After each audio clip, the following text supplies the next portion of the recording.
Pengadilan Negeri Langsa melakukan aksi cuti massal dan meniadakan persidangan merespon seruan gerakan cuti massal hakim seluruh Indonesia. Aksi cuti massal tersebut merupakan aksi solidaritas dukungan kepada hakim se-Indonesia yang terdiri dari Pengadilan Tata Usaha Negara, Pengadilan Negeri, dan Pengadilan Agama Mahkamah Syariah. Humas Pengadilan Negeri Langsa, Iman Haryo Putmana, menyebutkan aksi cuti massal ini dilakukan mulai tanggal 7 hingga 11 Oktober 2024.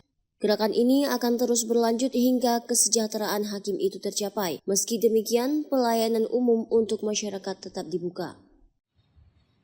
Kegiatan cuti massal ini diinisiasi bukan dari waktu sehari dua hari, tapi sudah berbulan-bulan sebelumnya.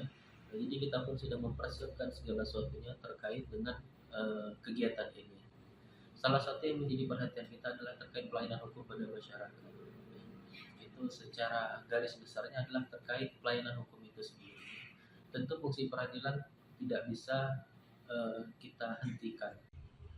Iman menambahkan bahwa terkait tuntutan cuti massal bukanlah proses baru, bahkan sudah dilakukan sejak 12 tahun yang lalu. Hal ini dilatar belakangi tidak adanya perubahan pada peraturan pemerintah nomor 94 tahun 2012 tentang hak keuangan dan fasilitas hakim. Dari Langsa, Seri Novita melaporkan untuk Puja TV.